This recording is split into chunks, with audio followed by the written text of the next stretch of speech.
Pozdrav svima i dobrodošli na kanal Sve za futbal. U ovom videu ćemo prokomentarisati neriješen rezultat i skromno izdanje naših Zmajeva 0-0 protiv Makedonije. Bila je to ispraćajna utakmica iz Bosne i Hercegovine, slijedi utakmica protiv Paname te onda veliko svjetsko prvenstvo.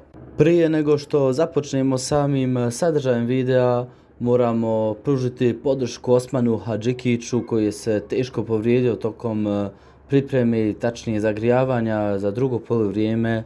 Nadamo se da ipak neće biti teža povreda i da će moći otputovati u Ameriku sa našim Zmajevima, ali zaista po prvom utisku teško da će to biti moguće.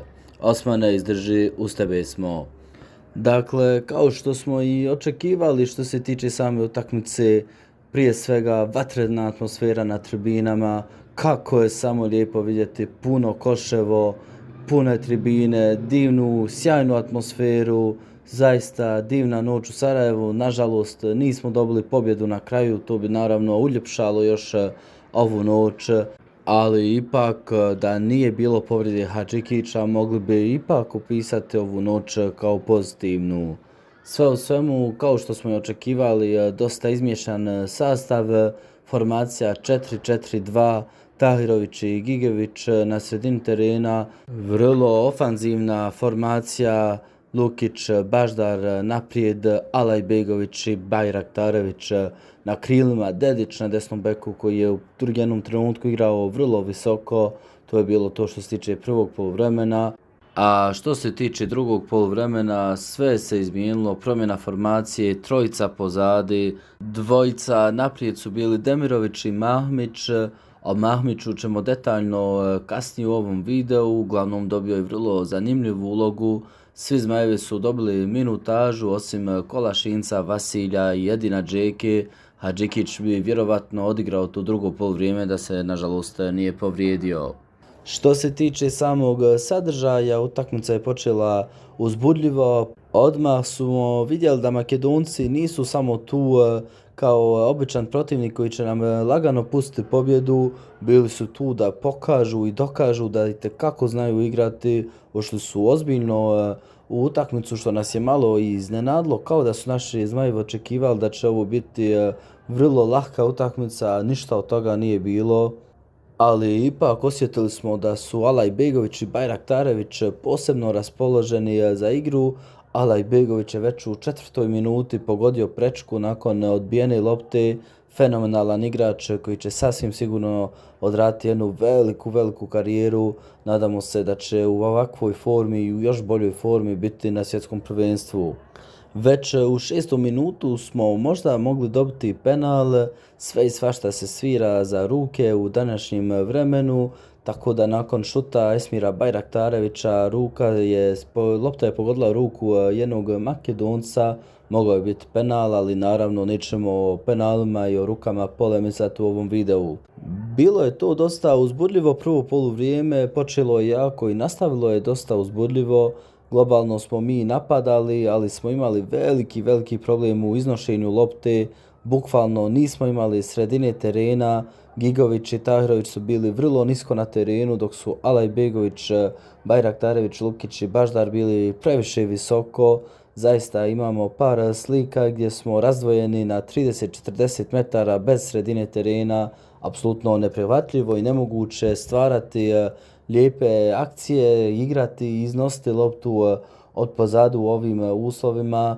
Da li je to bila želja Barbareza da se preskače sredina terena ili ne, sve u svemu nismo uspjeli stvarati neke lijepe prilike preko kolektivnih akcija, nego je to često išlo kroz individualne prilike i pokušaje.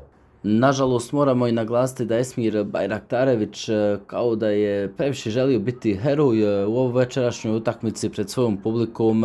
Naravno, to je i dio karaktera Esmira Bajraktarevića, ali zaista je upropastio 2-3 velike prilike svojom individualnom igrom. Kada je konačno odlučio da uradi centar šut u 45. minuti, Baždar je pogodio stativu sa svojom glavom.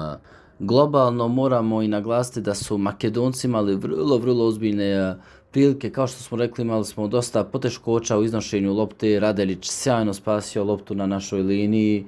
Globalno smo imali dosta poteškoća i pronalazili su prostor iza naših leđa.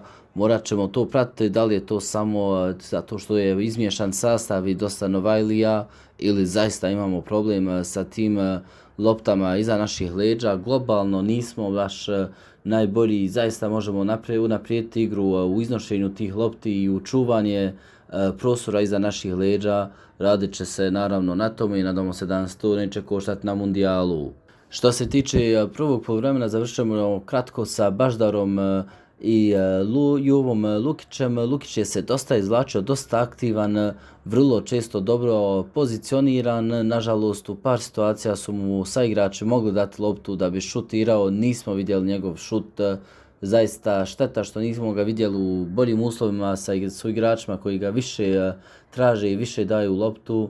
Baždar je mnogo pokušavao, mnogo toga nije uspio, nažalost, ali sačuvat ćemo tu glavu i stativu 45. minutu kada je mogao dati vrlo važan gol za Bosnu i Hercegovinu.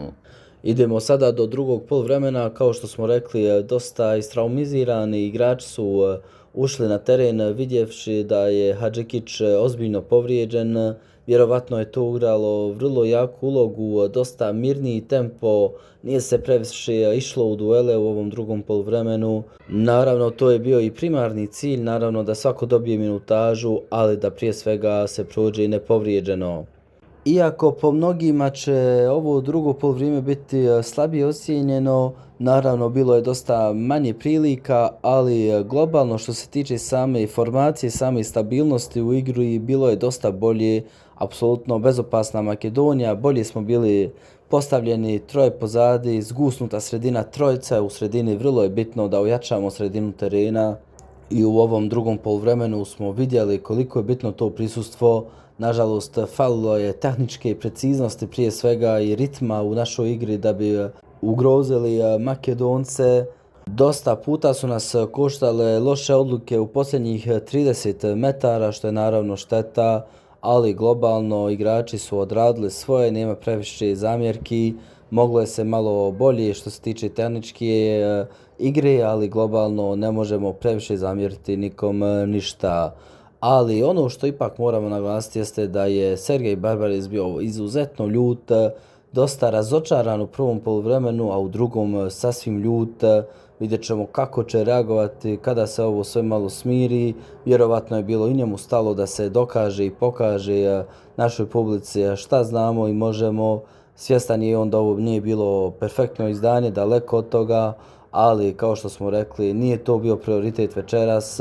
Možda i on je uvidio neke stvari koje mu smetaju ili koje mu se dopadaju za mundijal. Vidjet ćemo naravno kakve će nam odluke donijeti nakon ove utakmice i naravno moramo se dotaći Ervina Mahmića pred sami kraj ovog videa. Mahmić je dobio uzbudljivu ulogu, zanimljivu ulogu na samom napadu uz Ermedina Demirovića. Demirović nažalost nije dobivao dosta lopti, ali zato je Ervin Mahmić bio vrlo aktivan i na sredini terena se povlačio i po bokovima, vrlo aktivan, vrlo brz momak. Upravo je bio Sergej Barbarez kada je rekao da nemamo ovakvog profila, definitivno ga nemamo.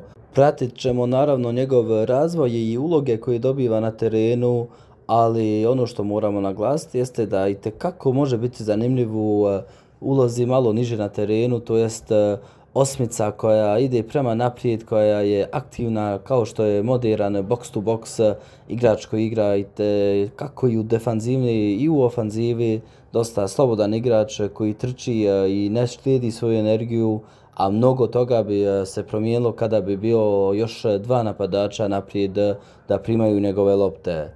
Sve u svemu, nažalost, nismo uživali u nekoj vrhunskoj utakmici. Naravno, najžalosnija tačka jeste povreda Hadžikića. Nadamo se da neće biti drugih povreda do početka svjetskog prvenstva i da će naši Zmajevi svi u najboljoj formi otputovati za Ameriku. Hvala vam što ste pratili ovaj video, ostavite svoj komentar, a mi se vidimo uskoro. Hvala vam.